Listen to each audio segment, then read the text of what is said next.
Bir jawan oglan şol hiç bir mawridi yok men aýtmagym. Daýdam jawan diýe.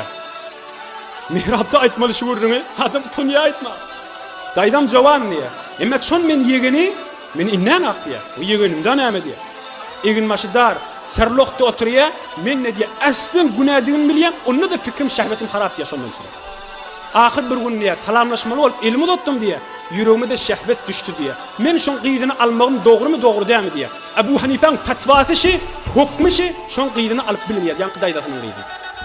Eger alfada umry tünçe nauzu billah haram bilen geldik. Şon nikah düşmeýär. Aýaşyjyra kan bolandyr, bolan nädirmiş malyçy? Aýa ne kadar oglançykly atasyz bolup ketip berendir şima. Nikah ýok ebediyetiň arasynda. Näme diýip? Ýa-ni oglan odal o enesi bilen bir saniýe, 2 saniýe bir lahzaty şehvet düşüpdi ara. Mesela ahun getirdiler, nikah gittiler, nikah peyda. Yok, düşmeyen nikah. Vasvas bolamam bir vaqt öz içeriğinizden çireyim. Yönü ayet etmeliler. Oğlan kepmişi.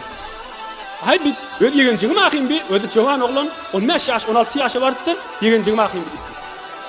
Men bana şehvet geldi diye, men çoğan oğlan diye. Daydam ne oldu diye, son çoğan daydam diye. Öderinde de diye, doğurtunay diye da. O ne kadarları ki, o gelece ben durcun arasında olupdur. Ya mesela öz erkadam dinanasynyň aýallygynyň arasynda bu zatda asy aglap biljek hiç bir ýerde. Aglap demrowati. Her gaýsyndan da Hudaý soraýan ahyrynda. Dogry aýdadan nämeden boldy diýen denana diýe taksir menden boldy diýe. Ay ahully da aýdywati da näme işgaly bar? Mege damadymyz näme sen diýip oturşdym diýe. Ahir nawuz bilen men nehreye bolup denim bilmän aýtdym. Ýaşama meňde şeňe çahada.